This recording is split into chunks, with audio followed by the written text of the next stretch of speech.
Bilkis Bano case, Bharat के न्याय इतिहास का एक कड़वा लेकिन निर्णायक सच। बिल्किस बानो केस भारत के न्यायिक इतिहास का ऐसा अध्याय है जो सांप्रदायिक हिंसा, यौन अपराध, प्रशासनिक विफलता और अंततः न्याय की लंबी लड़ाई, इन सभी पहलुओं को एक साथ उजागर करता है। ये मामला केवल एक महिला पर हुए अत्याचार की कहानी नहीं है, बल्कि ये दर्शाता है कि कैसे सत्ता, पुलिस व्यवस्था और सामाजिक चुप्पी के बावजूद भी एक आम नागरिक न्याय के लिए पूरे तंत्र से लड़ सकती है। ये संघर्ष साल 2002 से 2024 तक, यानी लगभग 22 वर्षों तक चला, जो अपने आप में भारतीय न्याय प्रणाली की जटिलताओं और चुनौतियों को दर्शाता है। पृष्ठभूमि: 2002 के गुजरात दंगे। साल 2002 में गुजरात में भयानक सांप्रदायिक दंगे भड़क उठे। इन दंगों के दौरान हजारों लोगों की हत्या हुई, लाखों लोग बेघर हुए, महिलाओं और बच्चों के खिलाफ भीषण हिंसा हुई। राज्य के कई हिस्सों में कानून व्यवस्था पूरी तरह चरमरा गई। इसी सांप्रदायिक हिंसा की चपेट में आई बिल्किस बानो। बिल्किस बानो एक आम नागरिक। बिल्किस बानो कोई राजनेता, कार्यकर्ता या प्रभावशाली व्यक्ति नहीं थीं। वे थीं गुजरात के दाहोद जिले के रंधिकपुर गांव की निवासी, उम्र मात्र 21 वर्ष, 5 महीने की गर्भवती, एक साधारण ग्रामीण महिला। दंगों के भय से उन्होंने अपने परिवार के 16-17 सदस्यों के साथ गांव छोड़कर सुरक्षित स्थान की ओर जाने का निर्णय लिया। 3 मार्च 2002, वह दिन जिसने सब कुछ बदल दिया। 3 मार्च 2002 को गांव से भागते समय रास्ते में बिल्किस बानो और उनके परिवार को 20-30 लोगों की एक हिंसक भीड़ ने घेर लिया। भीड़ की बर्बरता: लाठियों, पत्थरों और धारदार हथियारों से हमला। महिलाओं, बच्चों और बुजुर्गों पर भी कोई दया नहीं। पूरे परिवार को बेरहमी से पीटा गया। सामूहिक हत्याएं, मानवता का पतन। इस हमले में बिल्किस बानो की लगभग 2 साल की मासूम बेटी को उनकी आंखों के सामने मार डाला गया। परिवार के कई सदस्य बेरहमी से हत्या का शिकार बने। कुछ शव इतने क्षतविक्षत थे कि पहचान करना तक संभव नहीं था। ये केवल हत्या नहीं, बल्कि एक सुनियोजित नरसंहार था। यौन हिंसा क्रूरता की पराकाष्ठा। हमले के बाद 11 लोगों ने बिल्किस बानो के साथ सामूहिक बलात्कार किया। उनकी मां और परिवार की अन्य महिलाओं के साथ भी यौन हिंसा की गई। गंभीर रूप से घायल बिल्किस को मरा समझकर छोड़ दिया गया।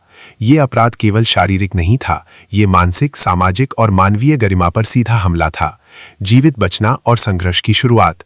अत्यधिक चोटों के बावजूद बिल्किस बानो किसी तरह जीवित रहीं। घंटों तक इधर उधर छिपती रहीं। अंततः उन्हें मदद मिली। लेकिन असली संघर्ष अब शुरू होने वाला था। न्याय के लिए संघर्ष। पुलिस और प्रशासन की विफलता। शुरुआती जांच में एफआईआर ठीक से दर्ज नहीं की गई। रेप और हत्या की गंभीरता को कम करके दिखाया गया। सबूतों से छेड़छाड़ हुई। पोस्टमार्टम रिपोर्ट में गड़बड़ियां पाई गईं। जांच में सामने आया कि कुछ पुलिस अधिकारी और डॉक्टर आरोपियों को बचाने में शामिल थे। ये राज्य व्यवस्था की गंभीर विफलता थी। सुप्रीम कोर्ट का हस्तक्षेप। लगातार न्याय न मिलने पर बिल्किस बानो ने सुप्रीम कोर्ट का दरवाजा खटखटाया। सुप्रीम कोर्ट ने मामले की जांच सीबीआई को सौंपी। निष्पक्ष सुनवाई के लिए ट्रायल गुजरात से बाहर मुंबई स्थानांतरित किया।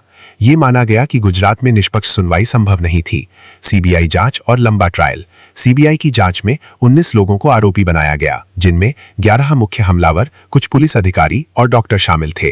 ट्रायल के दौरान गवाहों की सुरक्षा की गई। बिल्किस बानो ने बार बार अदालत में बयान दिया। भारी मानसिक दबाव के बावजूद पीछे नहीं हटी। 2008 ऐतिहासिक फैसला। साल 2008 में मुंबई की विशेष सीबीआई अदालत ने 11 आरोपियों को दोषी ठहराया। अपराध: सामूहिक बलात्कार, हत्या, आपराधिक साजिश, दंगाई भीड़ का हिस्सा होना। सभी को उम्र कैद की सजा दी गई। ये फैसला दंगा मामलों में एक ऐतिहासिक मिसाल बना। मुआवजा और पुनर्वास 2019। साल 2019 में सुप्रीम कोर्ट ने कहा, बिल्किस बानो के साथ हुआ अपराध अत्यंत क्रूर, अमानवीय और सांप्रदायिक नफरत से प्रेरित था। अदालत ने आदेश दिया 50 लाख रुपए मुआवजा, आवास की व्यवस्था, सरकारी नौकरी, और ये स्पष्ट किया कि पीड़ित का सम्मानजनक पुनर्वास राज्य की जिम्मेदारी है।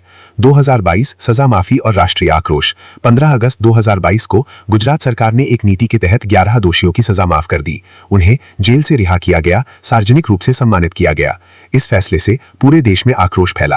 अंतर्राष्ट्रीय स्तर पर भारत की आलोचना हुई। दोबारा सुप्रीम कोर्ट और कानूनी चुनौती। बिल्किस बानो ने फिर सुप्रीम कोर्ट का रुख किया और कहा, सजा मुंबई की अदालत ने दी थी, इसलिए रिमिशन का अधिकार महाराष्ट्र सरकार को था, न कि गुजरात को।